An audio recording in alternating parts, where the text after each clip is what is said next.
वादिया का the TRS show, the Ranveer show, मेरे हिसाब से इसका नाम बदल करके द सूडो साइंस शो रख देना चाहिए।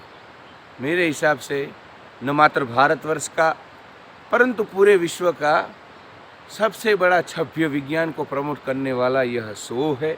इस शो में रणवीर अल्लाबादिया भरपूर छभ्य विज्ञान को परोसते हैं और इनके इसी शो के कारण भारत में ये ट्रेंड शुरू हुआ है, क्योंकि उनके यहाँ पे छभ्य विज्ञान वाले सूडो साइंस वाले वीडियो चल गए, इनसे इनको मिलियंस सब्सक्राइबर मिले, व्यू मिले, तो दूसरे जो पॉडकास्ट वाले या यूट्यूब चैनल वाले हैं वो भी उसी राह पे चलने लगे।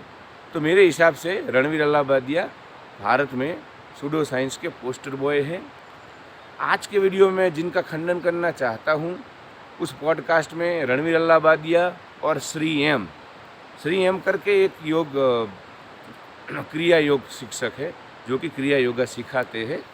काफ़ी सारे लोग श्री एम को जानते होंगे, परंतु काफ़ी सारे लोगों के लिए वो नए हैं।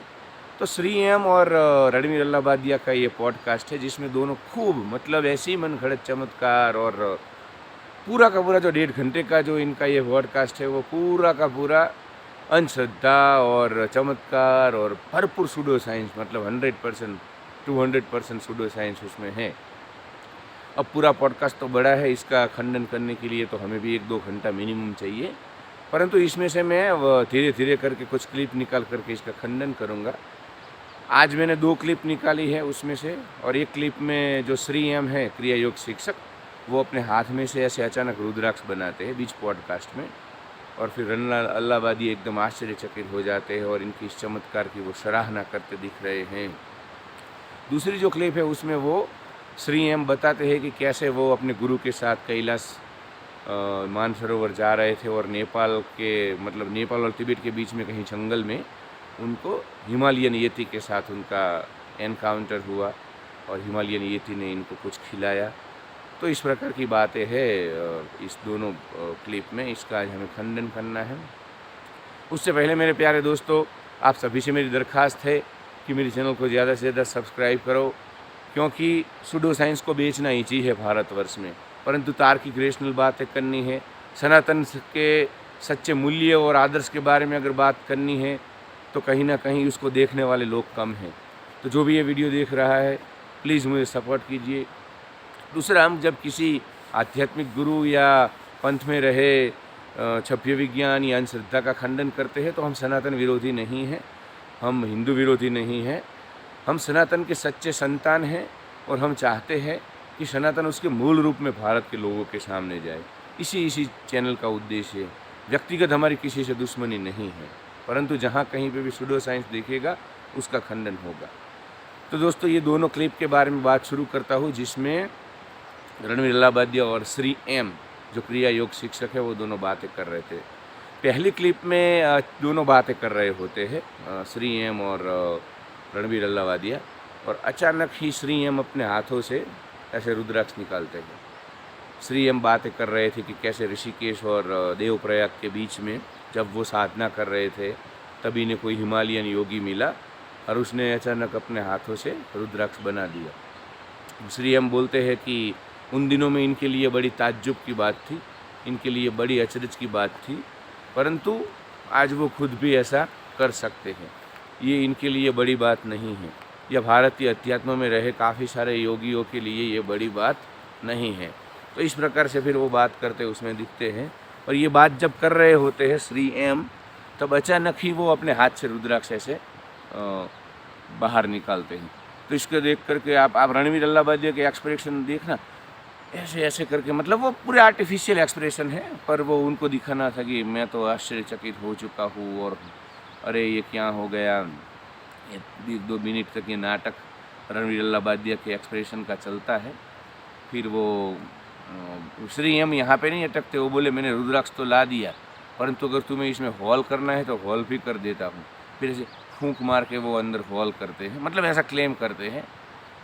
तो श्री एम जैसे लोग, ठीक है, वो मुसलमान घर में उनका जन्म हुआ था और अच्छे से उन्होंने अपनी पुनर्जन्म की कहानी भी बेची है। बाद में भी इनके ऊपर सेपरेट वीडियो करेंगे, थोड़ी बहुत बातें यहाँ पे कर देता हूँ।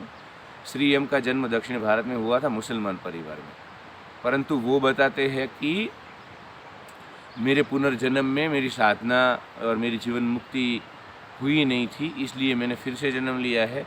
और इस जन्म में मुसलमान होते हुए भी वो हिंदू परंपराओं का पालन करते हैं। खास करके क्रिया योग को उन्होंने विश्व लेवल पे अभी वो पोस्टर बॉय बन चुके हैं क्रिया योग के, देश विदेश में लोगों को क्रिया योग सिखाते हैं। तो ये भी मामला हो कि मैं लोगों को लगता है कि मुसलमान है और सनातन में है और हिंदू और क्रिया योगा, तो ये जो सिंपथी उनको मिलती है, लोकप्रियता, उसका भी बहुत सारा फ़ायदा उठाते हैं। यहाँ पे वो जो रुद्राक्ष बनाते हैं ना, वो एक जादूगर जैसी ट्रिक है। जैसे भारत में ऐसे काफ़ी सारे लोग हैं जो जादू करके ऐसे कुछ ना कुछ कबूतर निकालते हैं, ताश के पत्तों से कबूतर बनाते हैं, तो उसी प्रकार की एक ट्रिक है। परंतु चूंकि वो क्रिया योग करते हैं, इंग्लिश अच्छा बोलते हैं सदगुरु की तरह, और दुनिया भर में थोड़े फेमस हैं, अध्यात्म जगत में थोड़े सुविख्यात है, तो फिर उन्होंने इस बात को यहाँ पे बहुत ही बड़ा चमत्कार, और उनको पता है रणवीर अल्लावादिया का पॉडकास्ट पूरा भारत देखता है, तो यहाँ पे वो इस प्रकार अपना भी मार्केटिंग करते हैं और फिर बोलते हैं कि ये रुद्राक्ष मुझे कहीं और से मिला है, मतलब यहाँ से बहुत दूर, और मेरे पास ऐसी फैकल्टी है कि मैं वो रुद्राक्ष यहाँ पे ला सका। तो इस प्रकार रुद्राक्ष वाला पूरा खेल वो चलाते हैं दोनों। दूसरी एक क्लिप है जो जिसका भी मैं, और दोनों क्लिपों का मैं दोस्तों डिस्क्रिप्शन में लिंक देने वाला हूँ, आप दोनों क्लिप देख सकते हो। ओरिजिनली श्री एम और रणवीर अल्लावादिया के बीच की वार्तालाप की। दूसरे क्लिप में वो हिमालयन यति के साथ उनका जो मतलब सामना हुआ या जो उनका एनकाउंटर हुआ उसकी बात कर रहे हैं।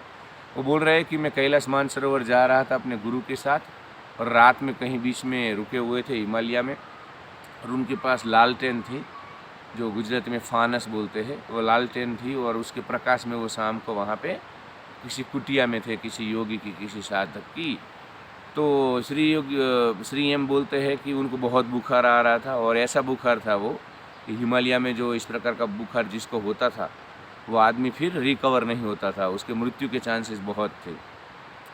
तो वो बस ऐसे ही निसहाय अवस्था में पड़े थे, उनके गुरु भी चिंतित थे, परंतु अभी वो कुटिया में अकेले थे।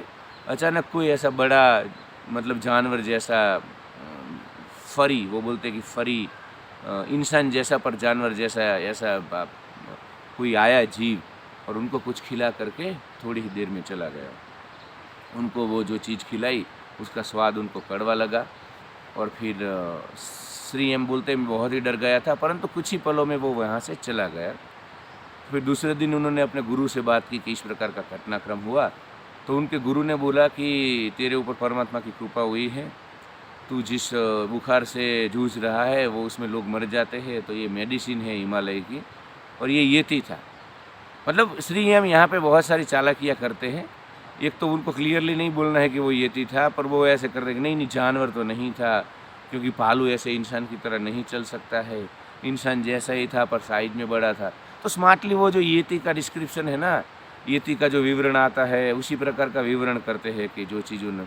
फिर जब रणवीर अल्लावादिया उनको डीपली पूछते हैं कि थोड़ा और आप बताओ कैसा चेहरा था, कैसा लुक था, मसाला डालते हैं रणवीर अल्लावादिया, तो श्री एम बोलते कि नहीं अंधेरा था, कम लाइट थी, ज़्यादा पता नहीं, पर ऐसे ऐसे करके वो कुछ आवाज़ कर, मतलब इंटरेस्टिंग बनाते हैं दोनों मसाला डाल डाल के पूरा घटनाक्रम को। और फिर मुझे ही शायद बचाने के लिए मुझे वो मेडिसिन खिला करके वो चला गया, और वो बोले कि उसके बाद मुझे बुखार ठीक हो गया और मैं कैलाश पहुंच भी गया, और इसके बाद कभी भी जीवन में मुझे यति का सामना नहीं हुआ। तो दोनों ही बात, चाहे रुद्राक्ष बनाना हो चाहे यति बनाना हो, कोई उसमें सत्यता नहीं है, दोनों ही सूडो साइंस है, दोनों ही ऐसी मनगढ़ंत कहानियाँ हैं जो भारत में चलती आ रही है और जिसका मार्केट बना हुआ है। तो श्री एम क्रिया योगा जो सिखा रहे हैं उसी चीज़ में उनका मतलब मेरे हिसाब से कार्य क्षेत्र होना चाहिए। क्योंकि ठीक है, क्रिया योगा महाअवतार बाबा, लहरी महाशय, युक्तेश्वर, योगानंद परमहंस की एक लीनेज है, वही उनको करना चाहिए। परंतु क्या है, आजकल भारत में ट्रेंड है, जब तक सूडो साइंस बेचोगे नहीं तब तक आपकी दुकान चलेगी नहीं। तो बड़ा ही इंटरेस्टिंग है दोस्तों, श्री एम और रणवीर अल्लावादिया का ये संवाद और पॉडकास्ट आपको निश्चित देखना चाहिए पूरा। परंतु हाल ये दोनों क्लिप के डिस्क्रिप्शन में दोनों क्लिप की लिंक डालता हूँ, इसको आप निश्चित ही देखना।